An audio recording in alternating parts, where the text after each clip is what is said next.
चलिए हम लोग क्या पढ़ रहे थे सर, 4 सेक्टर्स ऑफ इकोनॉमी, है ना। 4 सेक्टर्स ऑफ इकोनॉमी में सर हम लोग ऊपर से डिस्कस करते हुए आए हैं। क्या क्या है सर, सबसे पहले हाउस होल्ड सेक्टर, दूसरा है सर प्रोड्यूसर सेक्टर, तीसरा है सर गवर्नमेंट सेक्टर, और चौथा है सर एक्सटर्नल सेक्टर। तो सबसे पहले प्रोड्यूसर सेक्टर आप लोग को पता है, जो फर्दर प्रोडक्शन करने के लिए गुड्स एंड सर्विसेज को कंज्यूम करते हैं उसको हम लोग क्या कहते हैं सर, प्रोड्यूसर सेक्टर कहते हैं। ठीक, ये लोग सर बेसिकली क्या क्या लेते हैं सर आपसे, तो सर ये लैंड लेते हैं, लेबर, कैपिटल एंड एंटरप्रेन्योरशिप, जो 4 फैक्टर्स ऑफ इकोनॉमीज होते हैं। ये 4 फैक्टर सबको पता होगा मेरे समझ से, लैंड, लेबर, कैपिटल, एंटरप्रेन्योरशिप, आप लोग ये सब बहुत बचपन से पढ़ते हुए आ रहे हो। ठीक है, उसके बाद सर क्या, गवर्नमेंट सेक्टर। गवर्नमेंट सेक्टर में सर क्या क्या, एक वेलफेयर एजेंसीज के लिए government as a producer, government as a welfare agency, और फॉर द, जैसे देखिए या तो गवर्नमेंट किसके लिए परचेज करती है, वेलफेयर के लिए। जैसे गरीबों में राशन फ्री बंटता है ना, बट रहा अभी कितने सालों से कोविड की वजह से, आप लोग देख रहे हो। राशन की वजह से सर चुनाव जीत गए कि हमने राशन बांटा है फ्री में, तो हम इलेक्शन जीत गए मस्त एकदम, क्योंकि हम लोग सबको फ्री में खाना खिलाएं, ऐसा बीजेपी ने बोला था और ऐसा उन्होंने किया भी था, इसकी वजह से उनको फायदा मिला। तो वेलफेयर एजेंसी के लिए क्या होता है सर बेसिकली, कि सर जब गवर्नमेंट किसी मतलब जैसे प्रोड्यूसर से खरीदा और उसको वेलफेयर में लगा दिया, मतलब जैसे हमारे जैसे गरीब या फिर हम आप लोग जैसे गरीबों में बांटने के लिए जब गवर्नमेंट कोई चीज परचेज करती है तो उसको क्या कहते हैं सर, गवर्नमेंट सेक्टर वेलफेयर के लिए परचेज किया, या तो सर उसको डिफेंस में लगा दे, या फिर कोई एज अ प्रोड्यूसर जब डिफेंस के लिए कोई चीज प्रोड्यूस करती है तो government as a welfare perform such welfare function as of law and order and defence. ठीक, जैसे सर आर्मी के इक्विपमेंट्स वगैरह हो गए, तो ये लोग क्या है सर, कंज्यूमर बन जाते हैं जब आर्मी के लिए चीजें खरीदनी होती है तो। Is it clear to everyone? Yes sir. Yes sir. After that sir क्या है, सिंपल सी एक और सेक्टर है सर हमारे बीच, वो है द एक्सटर्नल सेक्टर और the rest of the world sector. It includes all activities which are related to the export and import of the goods, the flow of capital between domestic economy and the rest of the world। जब हम अपने यहाँ से चीजों को बाहर बेचें या फिर हम अपने यहाँ कंज्यूम करें बाहर की चीजों को, तो हम क्या कहते हैं सर, एक्सटर्नल सेक्टर उसमें इन्वॉल्व हो गया। एक चीज सर, एक्सपोर्ट और इंपोर्ट तो सबको पता है, इंटरपोर्ट क्या होता है, कोई बताओ, what is interport? Export import सबको सर पता है, से यस और no? Sir hello yes sir. What is sir interport? Export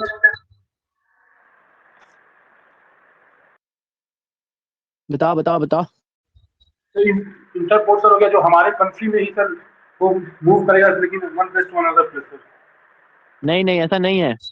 देखो एक्सपोर्ट इंपोर्ट तो सिंपली आपको पता है, एक्सपोर्ट जो सर हमारे देश से किसी दूसरे कंट्री में जाए, और जब दूसरे कंट्री से हमारे आए तो मतलब इंपोर्ट। इंटरपोर्ट क्या होता है सर, कि जैसे मान लीजिए एक कंट्री है यूएई, मान लीजिए यूएई है, ठीक है, या फिर सऊदी अरबिया मान लीजिए, इंडिया उससे तेल खरीदता है, ठीक है सर, ऑयल खरीदता है, और ऑयल खरीदा यहाँ से, शिप से सर ऑयल लद के आया, ठीक है, मस्त एकदम शिप, 3-4 शिप आए, और इंडिया के जो कोस्ट है वहीं से सर अगर हम श्रीलंका को बेच दें, है ना, श्रीलंका को ट्रांसफर कर दें, तो इसको हम क्या कहते हैं सर, इंटरपोर्ट। जब हम दूसरे के यहाँ से इंपोर्ट करके किसी दूसरे को एक्सपोर्ट कर दें तो इसको क्या कहा जाता है सर, इंटरपोर्ट कहा जाता है। Is it clear to everyone? Yes sir. ये टर्म आप लोग पढ़े हुए हैं, आप लोग भूल गए हैं बात अलग है, बट ये बहुत बचपन से आप लोग को पढ़ाया जा रहा है, इंटरपोर्ट, एक्सपोर्ट और इंपोर्ट। समझ में आया? एक्सपोर्ट इंपोर्ट तो सबको पता है। इंटरपोर्ट क्या होता है सर, जब किसी एक कंट्री से लेके हम अपने पोर्ट से ही किसी दूसरे कंट्री को ट्रांसफर करते हैं तो इसको हम क्या कहते हैं सर, इंटरपोर्ट।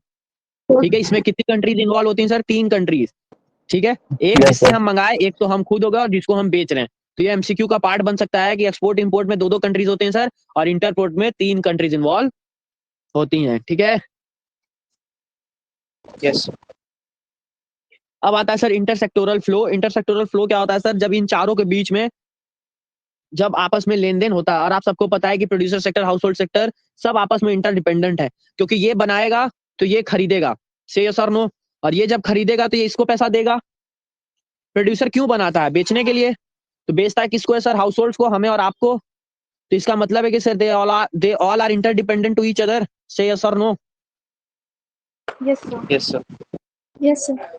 Yes sir. तो जब यही होता है सर रियल फ्लो और मनी फ्लो। रियल फ्लो का मतलब क्या होता है सर, जब गुड्स एंड सर्विसेज का जब फ्लो होता है, ठीक है, जब good produced and sold by the firm, जब क्या है सर, इसको हाउस होल्ड को जब गुड्स एंड सर्विसेज फ्लो हो, उसके बदले में सर ये लोग क्या दें, फैक्टर सर्विसेज प्रोवाइड करते हैं, तो उसको हम क्या कहते हैं सर, रियल फ्लो। ठीक है, और मनी फ्लो क्या होता है सर, जब पैसे का इन्वॉल्वमेंट आ जाए। पैसे का इन्वॉल्वमेंट का मतलब सर, जब एक्सपेंडिचर ऑन प्रोड्यूसर गुड, जब इनसे खरीदेंगे, जब प्रोड्यूसर से खरीदोगे तो उसको पैसा दोगे, और प्रोड्यूसर जब आपसे फैक्टर सर्विसेज लेता है तो उसके लिए आपको पैसा देता है। नहीं समझ में आया सर, इसको स्क्रीन पे हम लोग बोर्ड पे समझते हैं। देखो एक बहुत छोटा सा और बहुत इजी सा चीज है ये, इंटरसेक्टोरल फ्लो पढ़ना। देखो फॉर सपोज मान लो अनुज है और यहाँ पे कौन है, फॉर सपोज सिद्धि है, ठीक है, ये हो गई अनुज, ये हो गई सिद्धि। ठीक, जैसे मान लीजिए अनुज इज अ प्रोड्यूसर, ठीक, अनुज मान लीजिए कोई चीज प्रोड्यूस करता है और सिद्धि मान लीजिए उसके कंज्यूमर है, वो कंज्यूम करती है, ठीक है। अनुज उसको प्रोड्यूस करने के लिए इसको लेबर की भी जरूरत है, से यस और नो। Yes, इसको Yes, sir. sir. कैपिटल की भी जरूरत है, इसको लैंड, इसको चारों फैक्टर्स की जरूरत है। प्रोड्यूसर प्रोडक्शन तभी कर सकता है जब उसके पास चारों फैक्टर्स हो, से यस और no. Yes, sir. Yes sir. Yes, sir. तो Yes, sir. सिद्धि जी इनको ये प्रोवाइड करेंगी, इनको लेबर प्रोवाइड करेंगी। इनके पास जैसे इनके घर में मान लीजिए 15-20 लोग हैं, ठीक, इनके घर से 5 लोग काम करने चले गए, लेबर मिल गया, इनके यहाँ से 5 लोग पैसा लगा दिए, कैपिटल मिल गया, 2 लोग अपनी जमीन दे दिए, लैंड मिल गया। तो अनुज क्या किए, प्रोडक्शन किए, ठीक है। ये क्या प्रोवाइड की, फैक्टर सर्विसेज प्रोवाइड की, है ना। फैक्टर्स पता है तो फैक्टर सर्विसेज भी पता होगा। फैक्टर सर्विसेज कौन प्रोवाइड किया, सिद्धि प्रोवाइड की। इसके बदले में सिद्धि क्या चार्ज करेंगे, लेबर जाता है तो लेबर को क्या मिलता है, वेजेस मिलता है, से यस और नो। Yes, sir. और Yes, sir. कैपिटल लगाया तो उसके बदले में इंटरेस्ट भी मिलेगा, प्रॉफिट भी मिलेगा। तो अनुज Yes, इसके sir. लिए क्या पे करेंगे सर, फैक्टर पेमेंट पे करेंगे, है ना। जैसे लेबर को वेज दे दिए, कैपिटल के बदले पैसा, तो सिद्धि को यहाँ से पैसा मिल गया, किसके बदले में पैसा मिल गया सर, सर्विस देने के बदले में पैसा मिल गया, ठीक है। अब एक एक्सपेक्ट और है सर, जब सिद्धि सर्विस दी तो ये क्या किया, अनुज ने प्रोडक्शन किया, अनुज ने प्रोडक्शन किया, तो प्रोडक्शन खरीदेगा कौन, भाई लोग ही खरीदते हैं ना, तो सिद्धि ही Yes, sir. खरीदेंगी। तो फैक्टर प्रोडक्शन इनका कौन खरीदेगा सर, फैक्टर हटा दीजिए यहाँ पे वर्ड, फैक्टर यहाँ वर्ड नहीं रहेगा। यहाँ पे क्या होगा सर, इन्होंने प्रोडक्शन किया और ये प्रोडक्शन किसने खरीदा, सिद्धि ने खरीदा। फिर ये पेमेंट किसको की, अनुज को की, क्योंकि खरीदेंगी तो ऐसा ऑब्वियस है सर, पैसा इन्हीं को देना होगा, से यस और no. Yes, sir. Yes, yes, sir. Yes sir. तो घूम फिर के सर क्या मतलब हुआ कि हम फैक्टर सर्विसेज इनको दिए, ये हमको पेमेंट दिए, फिर ये जो प्रोडक्शन किए वो हमको दिए और वही पेमेंट हम इनको दे दिए। तो it mean simply you can say that there is a intersectoral dependence. Household sector और प्रोड्यूसर सेक्टर आपस में इंटरडिपेंडेंट है, से यस और no. Yes, sir. Yes, Yes, sir. sir. Yes sir. Yes, sir. बहुत easy, आप देखो दिमाग लगा के सीखोगे तो एकदम समझ में आ जाएगा कि जैसे अनुज है वो इससे जितना सर्विसेज है ये इसके लिए भी डिपेंडेंट है, और सिद्धि को प्रोडक्शन चाहिए क्योंकि इसको कंजम्पशन करना है। भाई मान लीजिए अनुज, मान लीजिए चावल दाल बनाते हैं या फिर चावल का प्रोडक्शन करते हैं, तो चावल इनको खाना है तो किससे खरीदेंगे, अनुज से ही खरीदेंगी। और अनुज को चावल मतलब अगर उपजाना अपनी खेत पे तो उसके लिए लेबर चाहिए, कैपिटल चाहिए, लैंड चाहिए, तो वो कौन देगा, सिद्धि देंगी, क्योंकि हाउस होल्ड सेक्टर तो फैक्टर सर्विसेज देता है, प्रोड्यूसर के पास तो खुद से होता नहीं है। तो ये समझ Yes, में sir. आया intersectoral dependency. Yes, sir. Yes, sir. All the sectors are interdependent to each other. चलो आगे देखते हैं, अगर ये समझ में आ गया तो।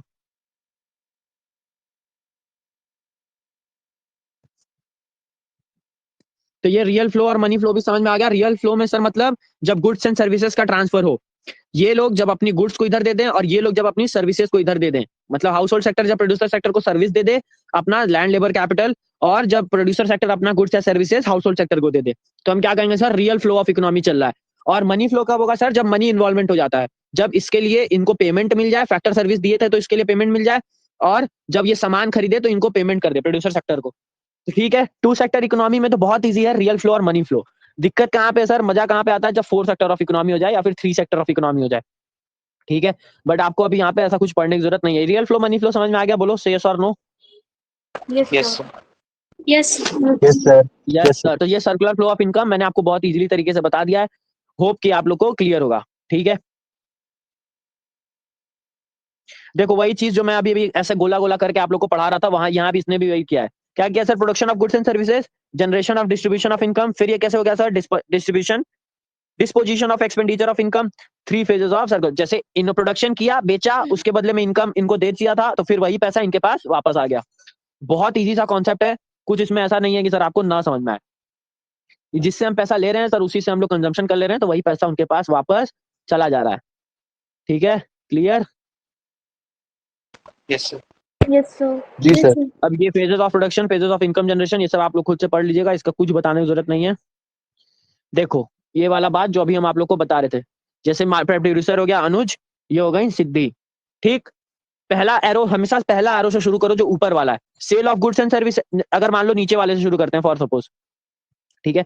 सबसे पहले सर क्या हुआ, हाउस होल्ड ने क्या दिया इनको, sale of factor services, land labour capital दिए, सिद्धि लैंड लेबर कैपिटल दी इनको कितने का, 10 करोड़ का। लिखा है कि नहीं, बोलो Yes, sir. सर, ये 10 करोड़ लिखे Yes, हैं ये sir. लोग। सिद्धि 10 करोड़ का लैंड लेबर कैपिटल एंटरप्रेन्योरशिप इनको सर्विस के तौर पे दे दी, ठीक है। इसके बाद क्या हुआ सर, ये फैक्टर पेमेंट इनको 10 करोड़ का मिल गया, ये सर्विस दी तो इसके लिए पेमेंट भी मिलेगा, एज ऑब्वियस है सर। से यस और नो? सर्विस दी, पेमेंट मिल Yes, गया, sir. यहाँ कोई दिक्कत? No, sir. Yes, sir. No sir. तो सही है। तो बस अब इसके ऊपर जाएंगे, तो जब सर्विस दी पेमेंट मिल गया तो मतलब सर्विस दी होंगे तो पेमेंट मिला होगा, और वही चीज जब ये इनको सामान दे देगा जो प्रोडक्शन किया, आखिर उसको कंजम्पशन भी तो हाउस होल्ड सेक्टर करेगा ना।